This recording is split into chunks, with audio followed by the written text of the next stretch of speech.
Hare Krishna everyone, thank you for joining this morning Srimad Bhagavatam class and attentive japa. Thank you for all being here and sharing your realizations with me, and we have a wonderful discussion as you know. So thank you so much. We'll make a start now. Talking about Mother Kunti, Queen Kunti's praise to Lord Krishna and what special praise they are. And they've been famous for many thousands of years. Prabhupada was so taken by this praise that he even wrote a different book, or he extracted them into a different book called Queen Kunti's Prayers. So we'll discuss them today. Let's do a quick prayer first of all of our own. Om Namo Bhagavate Vasudevaya. Om Namo Bhagavate Vasudevaya. Om Namo Bhagavate Vasudevaya.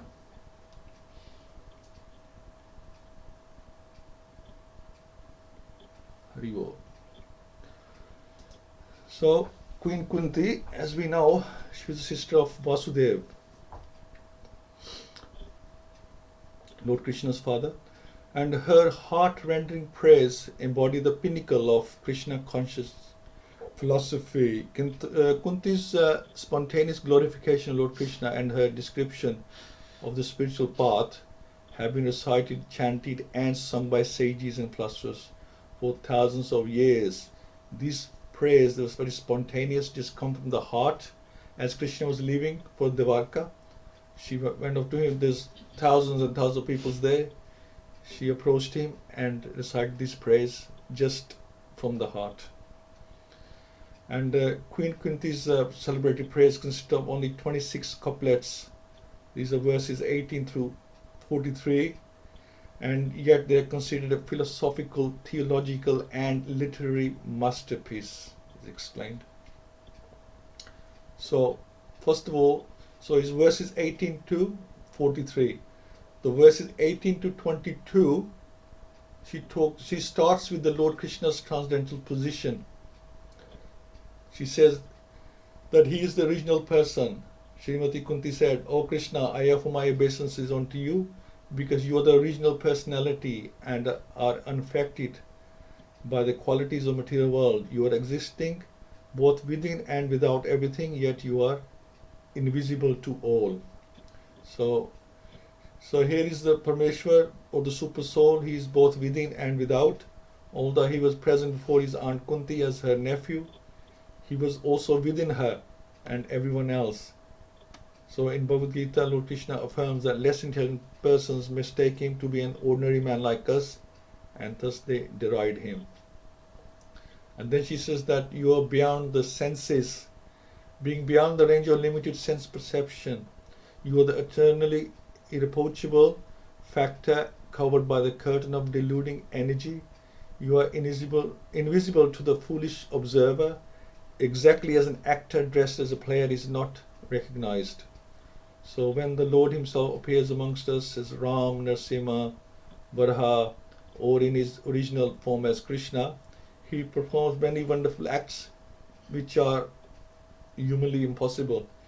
So Lord Krishna exhibited his humanly impossible activities even for the days of his lying on the lap of his mother, and Kunti was a witness of these many pastimes.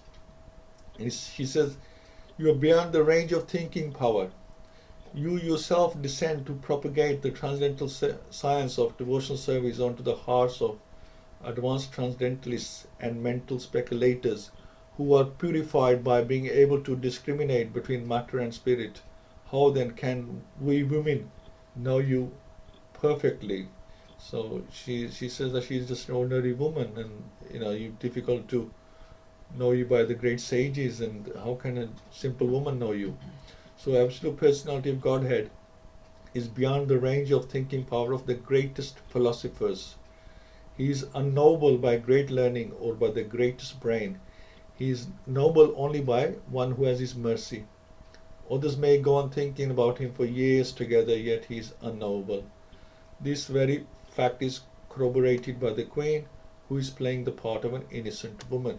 And this is what we were discussing last week, that Krishna, you can only know Krishna as much as he wants you to know him.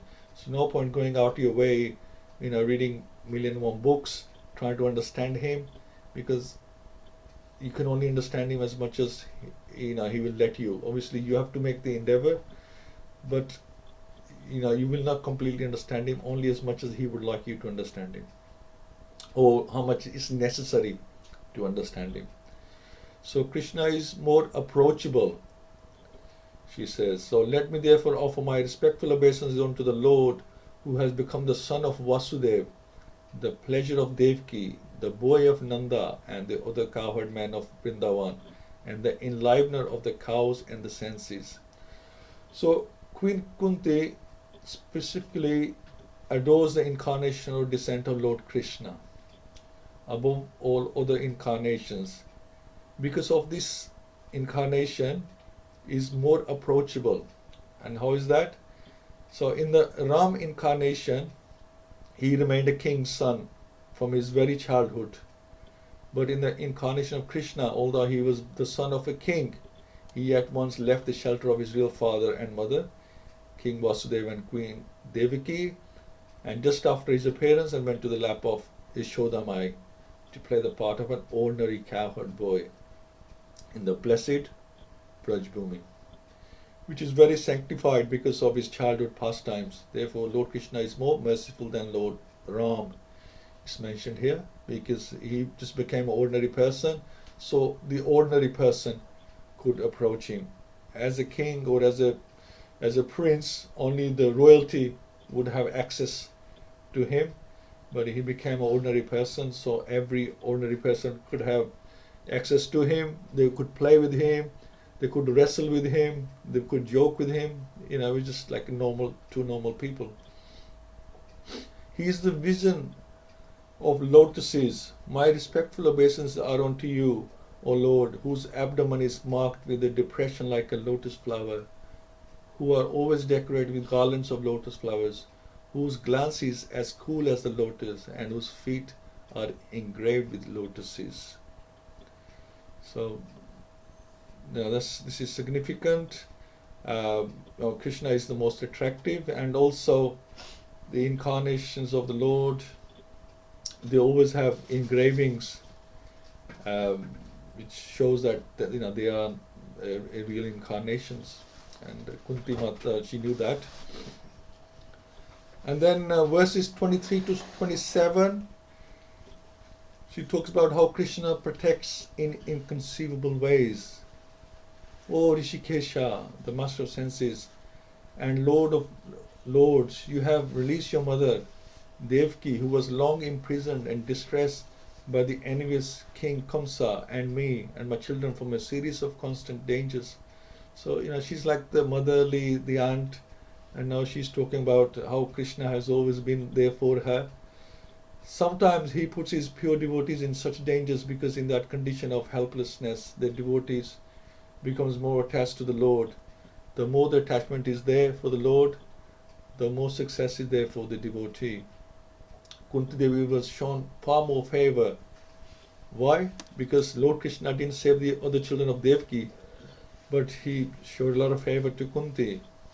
Why was that? Because whereas he saved the children of Kunti Devi, this was done because Devaki's husband Vasudeva was living, whereas Kunti Devi was a widow and there was no one to help her except Krishna. So this is very, very interesting. So he protected from dangerous encounters. My dear Krishna, your lordship has protected us from a poisoned cake, from a great fire, from cannibals, from the vicious assembly, from suffering during our exile in the forest, and from the battle where great generals fought. And now you have saved us from the weapon of Ashwathama. So this, before he was just leaving, Ashwathama fired his Brahmastra onto Maharaj Parikshit while he was in the womb, and Krishna saved him. And that was, I think, the last thing he did before he was ready to leave.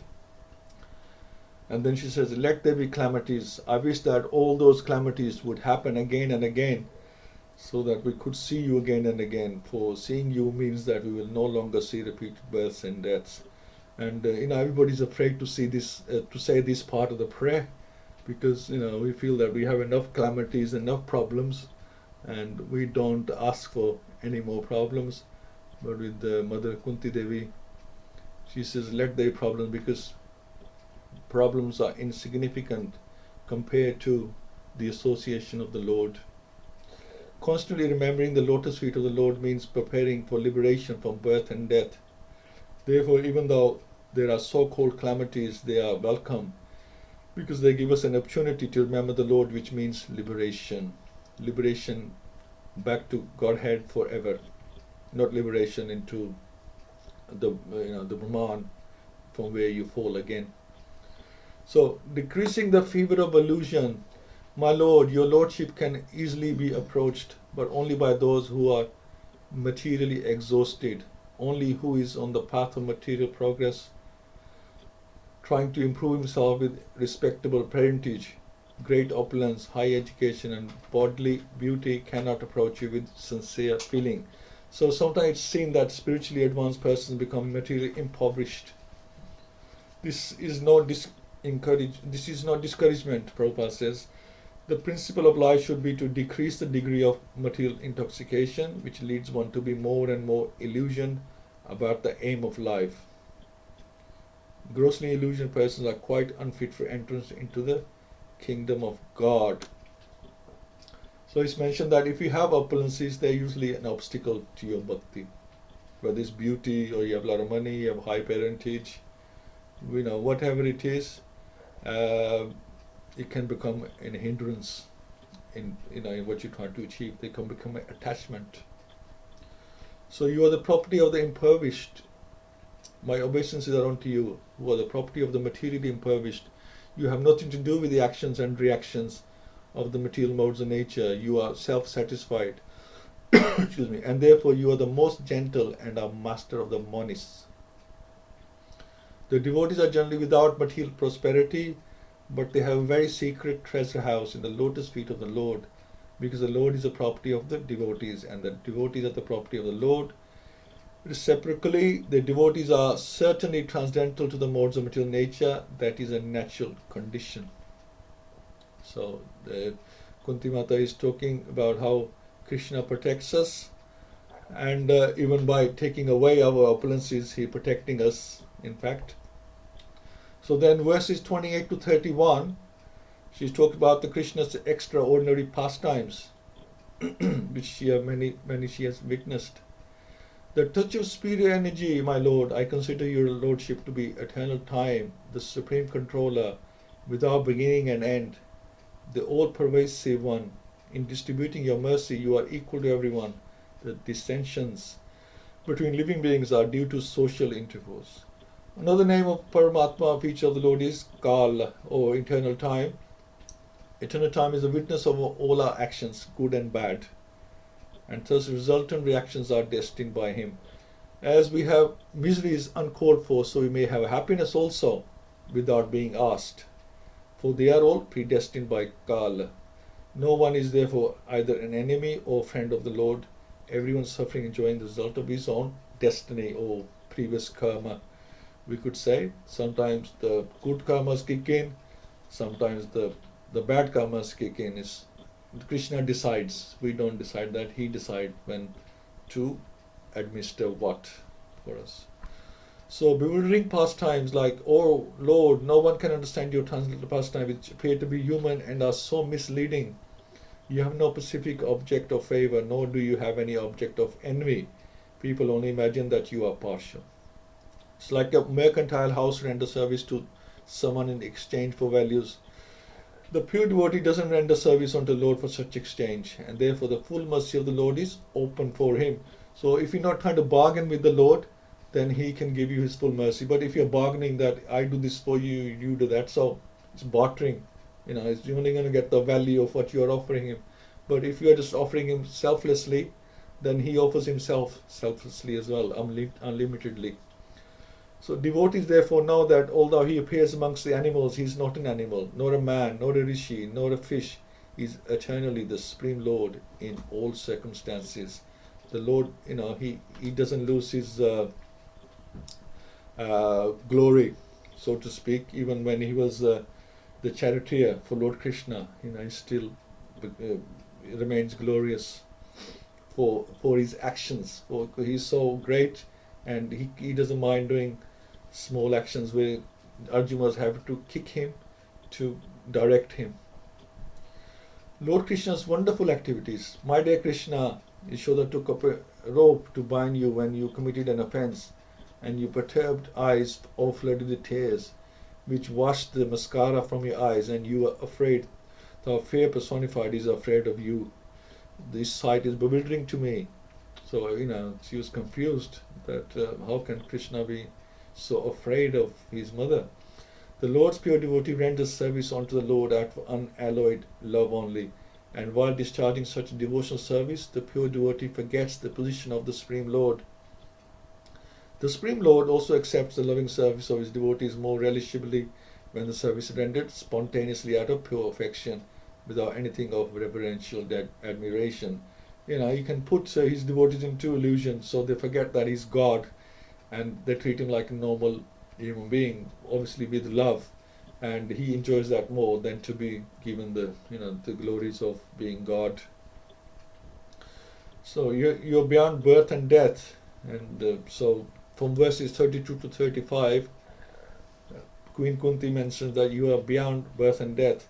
Mysterious reasons for Krishna's appearance. Some say that the unborn is born for the glorification of pious kings, and others say that he is born to please King Yadu, one of your dearest devotees. You appear in his family as sandalwood appears in the Malaya hills. So the Lord is ever unborn like the sun, and yet he appears as the sun rises on the eastern horizon. As the sun is never the son of the eastern horizon, so the Lord is no one's son, but he is the father of everything that be. So it's just Krishna's pastimes. He's not born and he doesn't die. He's the unborn, but he just comes and goes, appears and disappears according to his pastimes. Returning our natural consciousness.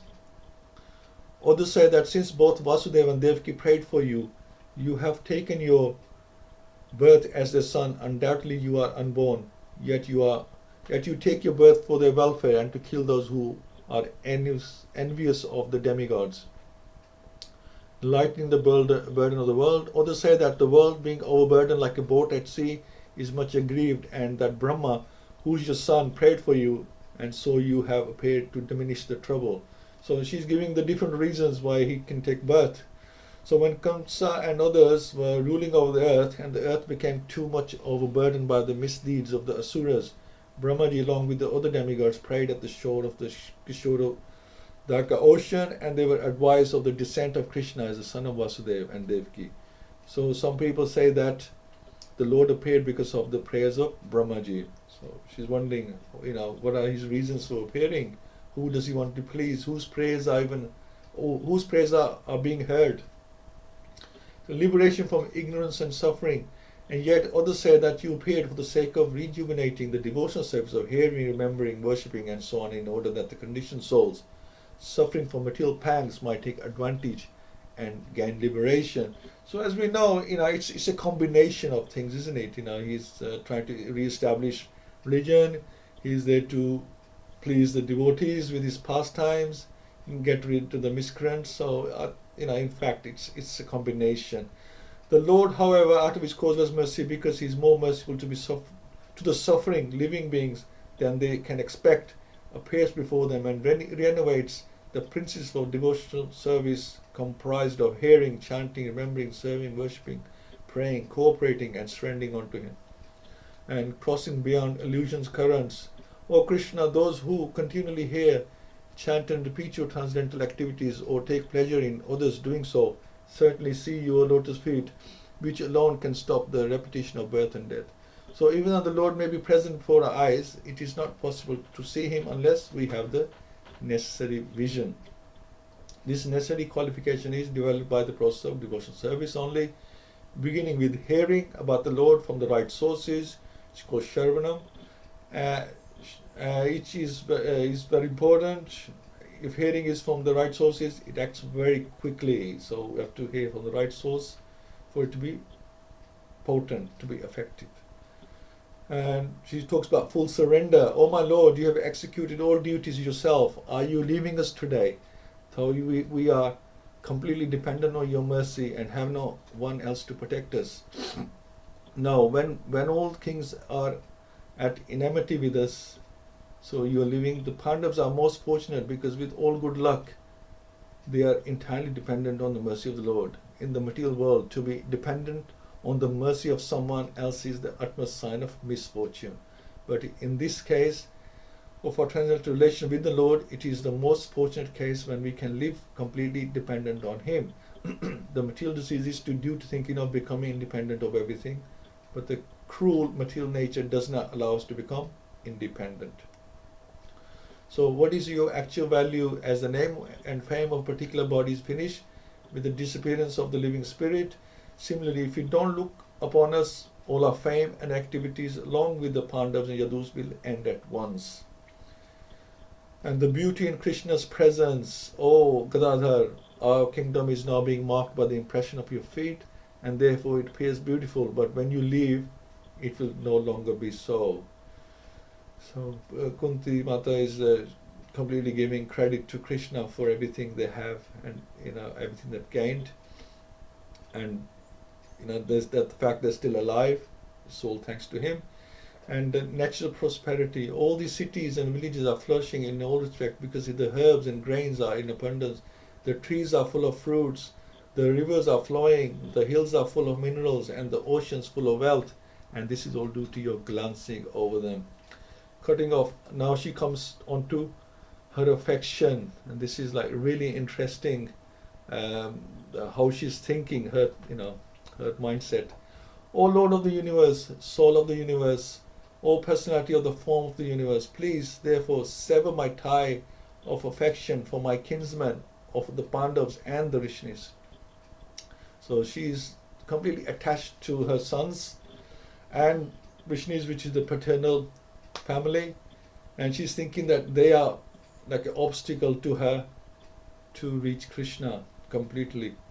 So she wants Krishna to help her become detached, especially as a lady, as a mother, as an aunt.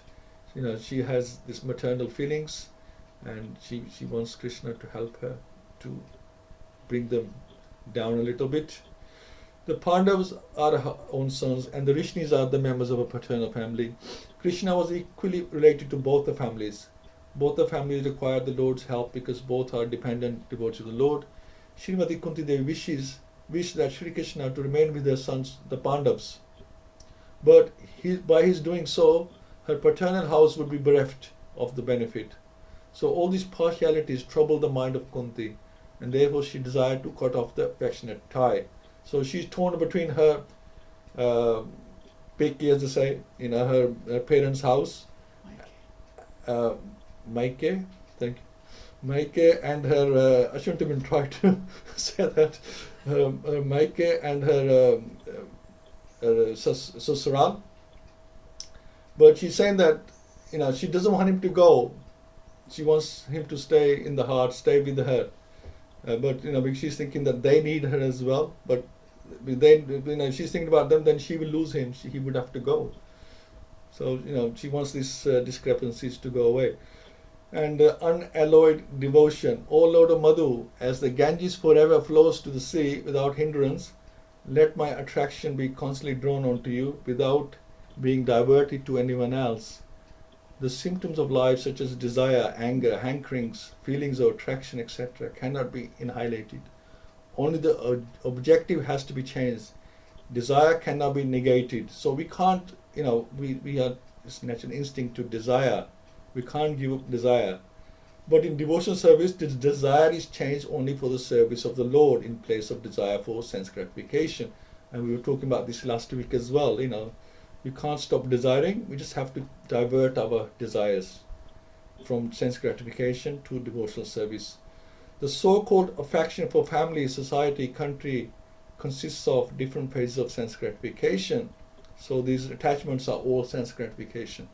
When this desire is changed for the satisfaction of the Lord, it is called devotional service. So the sense gratification is lust, is polluted. Love for Krishna And when they are when those ties are broken, then becomes love, the attachment to Krishna, and becomes devotional service. So enchantment by Krishna's glories. O Krishna, O friend of Arjun, O chief amongst the descendants of Vishnu, you are the destroyer of those political parties which are disturbing elements on this earth. Your prowess never deteriorates. You are the proprietor of the transcendental abode, and you descend to relieve the distresses of the cows, the Brahmins, and the devotees. You possess all mystic powers, and you are the preceptor of the entire universe. You are the Almighty God, and I offer you my respectful obeisances. The cows, the Brahmins, and the devotional lord are all objects of his special attention because they are very important factors for the general welfare of living beings. So, I just wanted to read all the, all the parts of this prayer. Normally, we read partially because we don't have time, but I just felt that we couldn't really leave any of it out. So, in the end, Sutta Goswami said, the Lord, thus hearing the prayers of Kunti Devi, composed in choice words for his glorification, mildly smiled. That smile was as enchanting as his mystic power. So, this is the amazing praise of Mother Kunti, and how fantastic they are. And I don't know where is everybody today, but thank you all for joining. We have Radhya iPhone, Jay Prabhu, Partha Prabhu, Parveen Mataji, Prem Prakash Prabhu, and Sarveshya Mataji. Thank you all for joining today, and would like to have a quick discussion. I know I've taken a little bit more time because it just seemed it was necessary to do that, but we can have a discussion for a few minutes and see how we see these prayers, how do we understand these prayers by Queen. And you can see how powerful they are, and she has covered everything. And I don't know how long she took when she was doing the prayers or talking to Krishna, but she covered so much with her prayers, and she poured her heart out to him. So let's have a quick discussion. We'll start with Partha Prabhu. Haribol Prabhuji. Haribol Prabhu. Yeah. These prayers are so deep that we need to read them again and again, so many times to understand them much, much better. I was reading one of the past time, like it is not exclusively to these Kunti prayers, Mm-hmm. but like Srila Prabhupada in 1969, when he was in US, just after constructing the first temple of ISKCON in the New York, Mm-hmm. he felt very, very ill.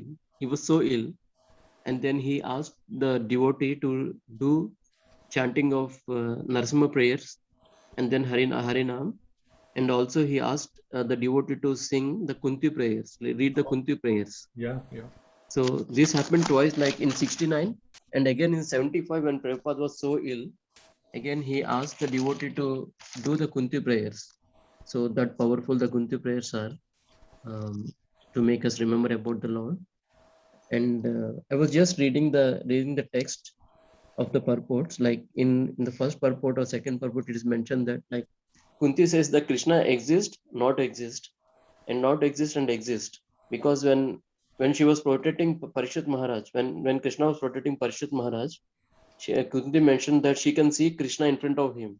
Mm-hmm. But at the same time, he was also in the womb of um, um, in the womb to protect the Parishit Maharaj. Yeah. So he was here in the womb of Uttara. So he was here in front of her, and he was also in the womb of Uttara as well.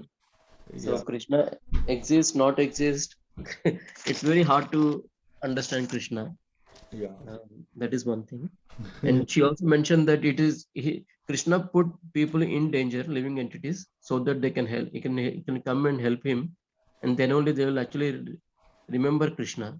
So she also mentioned that Krishna helped the Kunti's sons, but Krishna did not protect the sons of Devaki, because Devaki was having husband Vasudev who was living, whereas Kunti's husband is not there.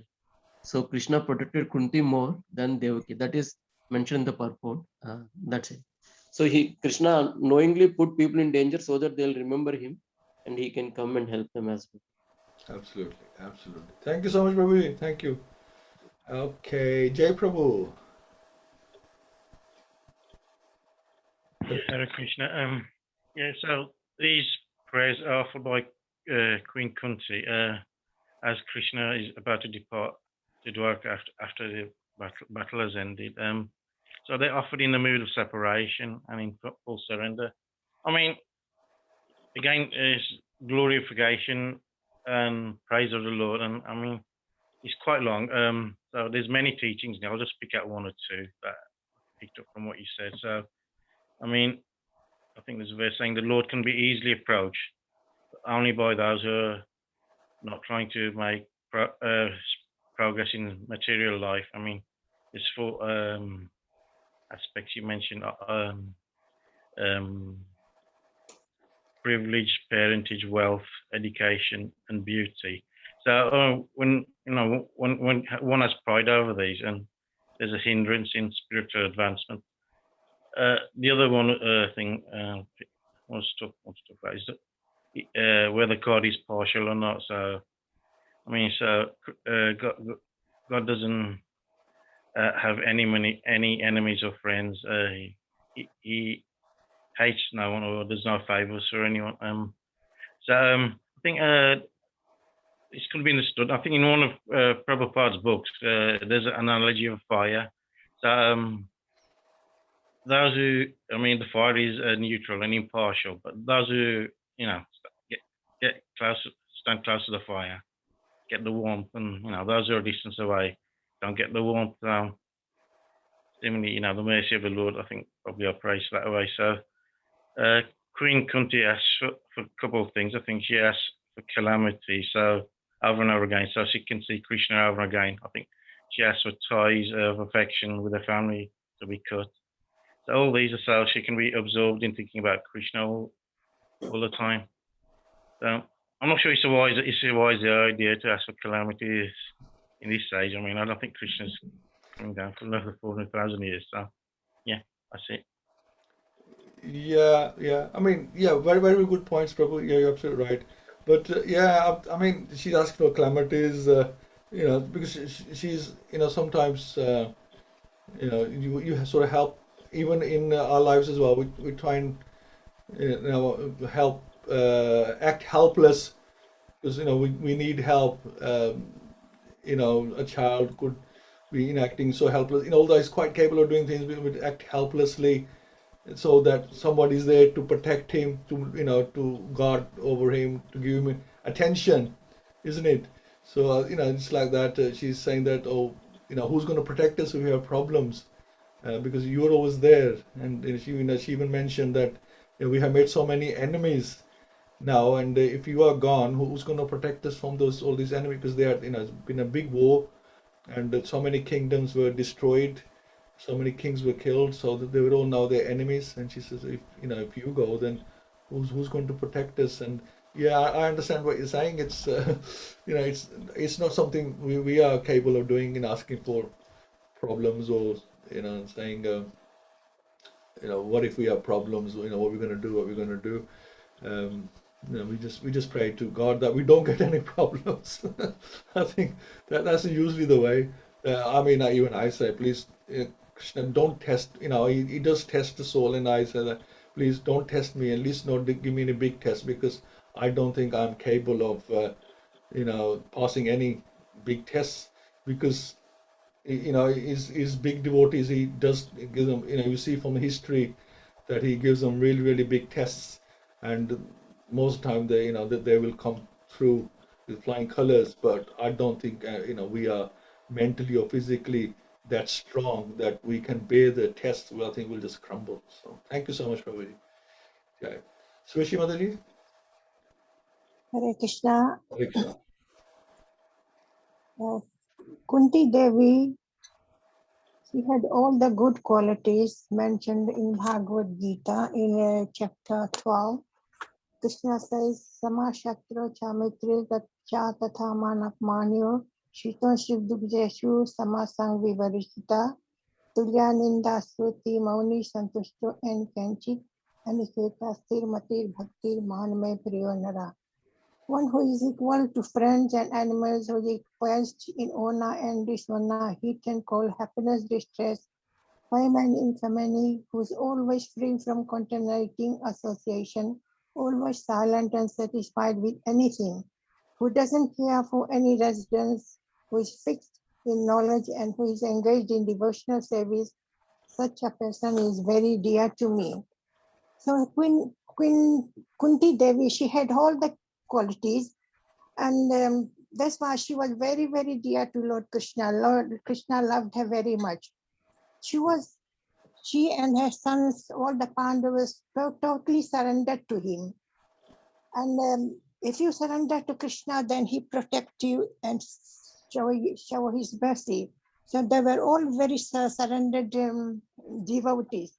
So Krishna always protected them and showed mercy.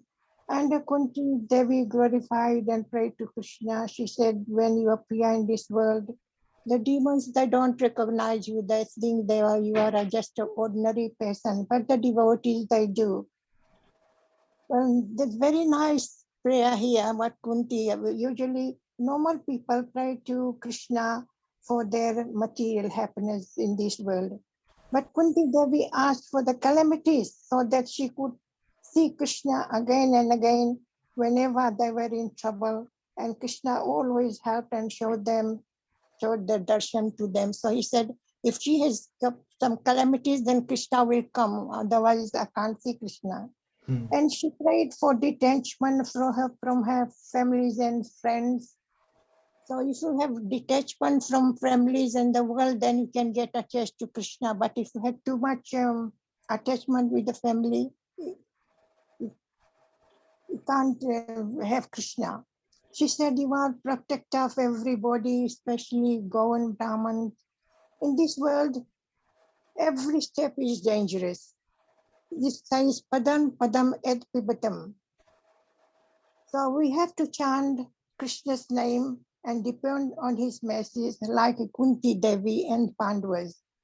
And it's a nice prayer. I think a lot of majority of people, they know this prayer. It's very nice to say Krishna, but that's glorifying Krishna and prayer as well.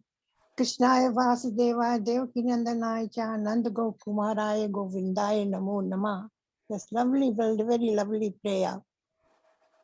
And so we should pray and just have a mercy of Krishna. Just if you surrender to Krishna, fully surrender to Krishna, then you will have mercy. Some people they do a little bit devotional service and they said that Krishna doesn't show the mercy to them, but you have to full surrender. That was Krishna. And Kunti Devi, she was very full surrendered, 100% surrendered soul. And the Pandavas, every time they were trouble, they depended on Krishna. And if you depend on Krishna, Krishna will help you. Hare Krishna. Thank you, Mataji. Thank you so much. Prem Prakash Prabhu.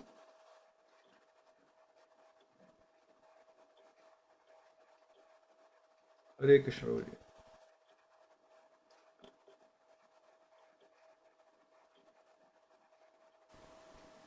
Okay.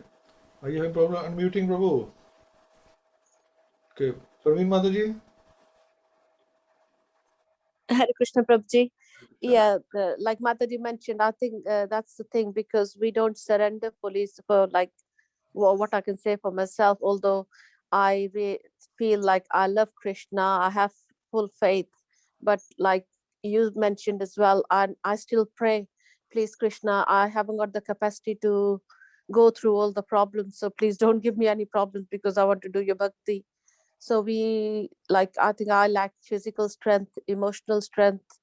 So it's yeah, one of the main ingredients is missing, like it'll be nice to be like Kunti Devi, to give me calamities. But I remember once I was having a lot of hard time from like sister-in-laws, and because she's always doing Krishna, Bobby's always doing Krishna.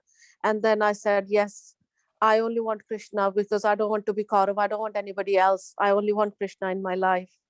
So we do say that, but then still we say, please, Krishna, don't give me any problems, So yeah, I don't know what the main ingredient is or how I can change. I always think, yes, I want to surrender fully, but it is still not happening.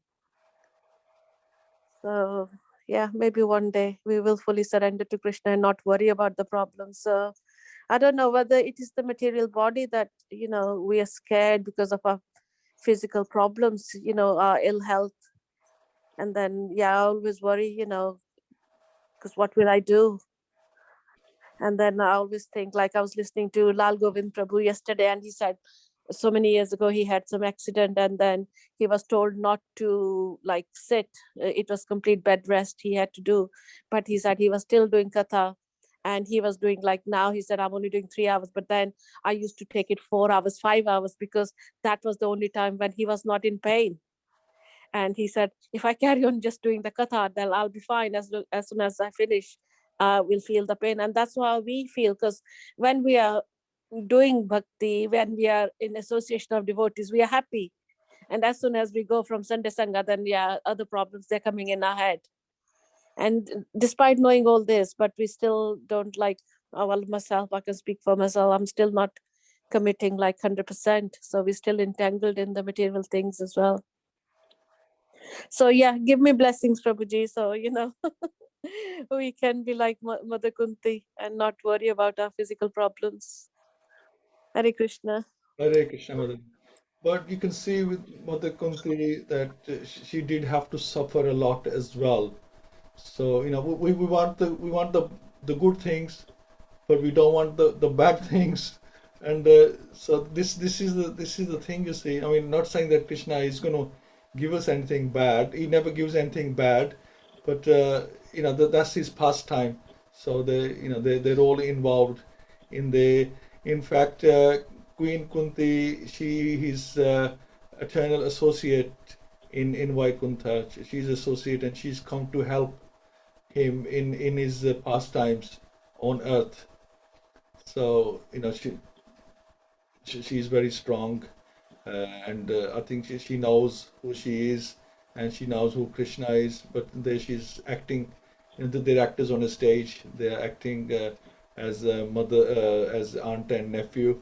So we can't uh, get we can't take the kind of calamities she had to face. I don't think we would be careful, and we don't want those calamities either. But we do want mercy, and for that we do our endeavor as much as we are capable of. We do our best, and we stretch ourselves a little bit at a time, and serve Krishna. And Krishna sees that we are sincere and we are enthusiastic, and he passes his mercy as we deserve.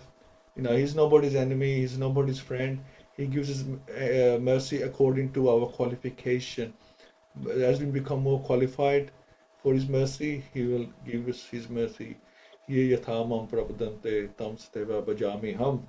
So his mercy is according to our qualification. So we just have to keep endeavoring, keep chanting, and become more attentive. Please bless me as well, devotees, that I can do the same and try and attract Krishna's mercy as well.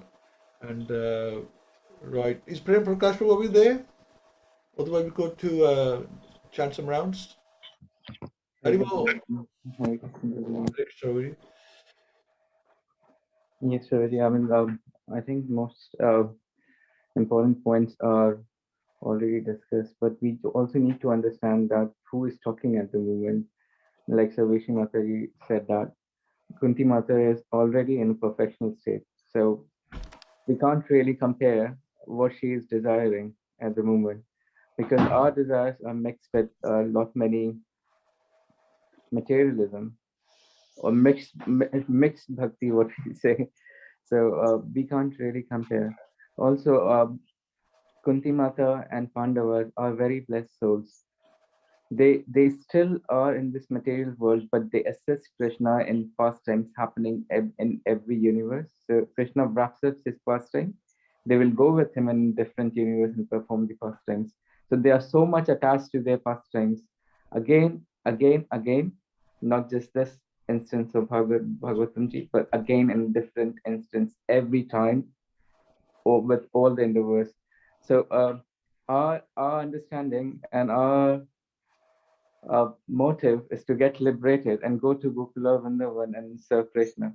But the Pandavas are like serving Krishna regardless of not even desiring, not even asking to go in Gokula Vrindavan and serving, although they are eternal associates.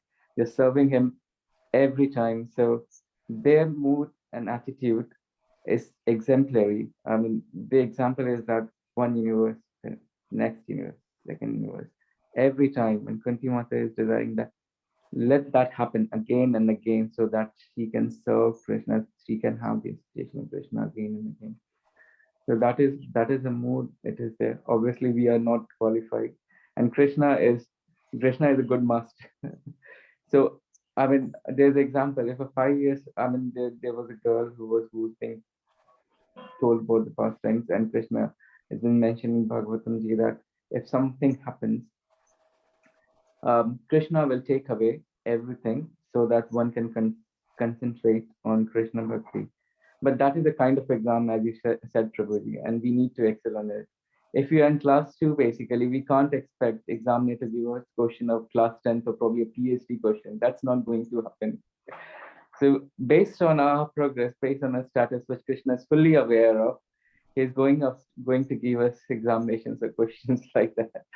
So yeah, that's going to happen. So yeah, that's what I have to say, Prabhuji. Thank you. Very wonderful. Yes, it's assuring to hear that our exams are according to our qualification. Because I don't think big exams. Don't think we're capable of bearing. I mean, there has been stories of the Alvars. I think this one story about the Alvar, and some other stories where Krishna has really tested them, really thoroughly. And this one devotee, he didn't complain. He lost his family, lost his fortune, body became diseased. Up to the end, he didn't complain. Then right towards the end, he says, "Why, Krishna? Why are you doing this to me? I'm your devotee. Why are you doing this?" And then Krishna appears and says that I'm not happy with you. So why are you questioning me? I mean, we question Krishna all the time, isn't it? We question him all the time. Krishna, why is this? Little thing. Somebody says something to us, we're questioning. Krishna, why did that person say this to me? What, I'm not like that. Why this happened? We question every little thing, right? Absolutely. And whereas the Absolutely. devotee, he lost everything, even lost his health, and then he questions Krishna, and Krishna says, "I'm not happy." So you can see that that we can't take even small tests, but yeah, let's become qualified, and then Krishna's going to test anyway. So yeah, let's be qualified. Yeah. So if you look at from the optimistic side, that if Krishna is giving a big test, that means we have become more qualified. That now he's giving us things, we're ready for this test. And if he does give us test, let's pray that we can pass the tests and move forward, and not lose our bhakti. Absolutely. Whether you believe it or not, you're being tested every day. It's just that you don't understand. Yeah, every one of us is being tested every day. And next day, another day is another opportunity to excel and pass that test. But anyway, that's I part mean, of yeah, you're Krishna. right. This is what I'm saying, that somebody says something or something happens. It's this all tests, isn't it? But small tests we can live with, but big tests, sometimes we get a very big test, and Yeah. that's difficult to cope for us. Don't think we're qualified to cope with that. Prabhuji, quick question. Now I'm getting a little bit more scared. Prabhuji, Prem Prakash Prabhu said it depends on your qualification, the test paper. So if we do more devotion, then then we'll have more problems. So so I'm a bit more scared now. I think. Devotion is not a problem, Mataji. It's being your standard that is, and that will count. What, So sorry, if Babu, what what Bob you're is saying capable is of, that she's scared that she does more bhakti, then she get bigger problems. That's what she's saying. Because my capacity is nil, to go through the problem. I don't cope at all. So no, but no, we love Krishna. So yeah, he will look after us. We'll still have the faith. So what's your answer, Prabhu? that's what Kunti Mata is praying, that with the test comes capability of passing that test. So Krishna will be there. I mean, it's not that Krishna will be testing, I mean, sitting alone somewhere and you being tested. So if you are able to pass a test, then only he is going to give a test to you. Otherwise, take that as an arrangement of Krishna, basically, to progress to next level. And it's not going to happen immediately, because after bhakti, there's the test that comes with your karma. So first we'll have to clear with our karmas. So what we might be thinking as a test, it might not be even test, it might be just karma we are clearing off first thing. Second stage, then Maya Devi comes into play. Then Durga Mata actually gives us test to test that whether or not we are going to qualify, we are qualified to enter into next level, basically. So then Maya Devi tests us, and most of us basically will be failing there. After that, when Maya Devi is fully satisfied, then it goes to Krishna, and then Krishna starts seeing that whether or not we need to be tested. If he feels that we can pass the test, then he will give the test accordingly. So there's a lot many things to go, Matavi. So it's not that we are there. We might be just like 1 or 2 days old babies at the moment, not even that. It's like Or snakes probably and ours ladders, so you basically just go there. and then you can come down. Yeah, yeah. No, we believe, we know it's our karma. So all the problems we are facing, it is because of karmas. We don't blame Krishna at all, because he's all merciful. It's his Yeah. mercy that we are, in association of devotees and everything. Thank you, Prabhuji. Very But well. the important thing is, Mataji, Krishna is helping you to clear off your karma as well. Because once you've chanted one name of Krishna, Krishna will start helping you. So it's Yeah. like a boomerang. I mean, you have thrown a boomerang. You might feel that it's not going in the right direction. Yeah. Eventually, it's going to come to Krishna because you have said Krishna. No, that's how I say, because I haven't got any capability and still we've given this chance. So we are very, very fortunate, and Krishna is very, very merciful. Thank you, Prabhuji. Yeah. Hari Bol, Hari Bol.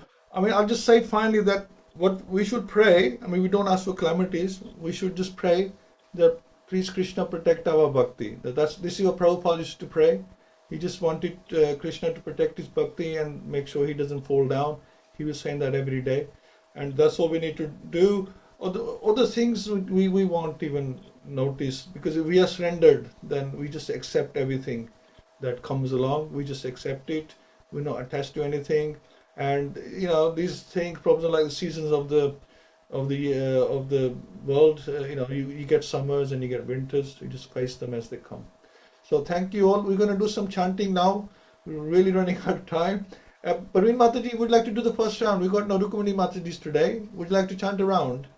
Yes, I'll do that, Prabhuji. Make a start, Mataji. I'll just get my beads.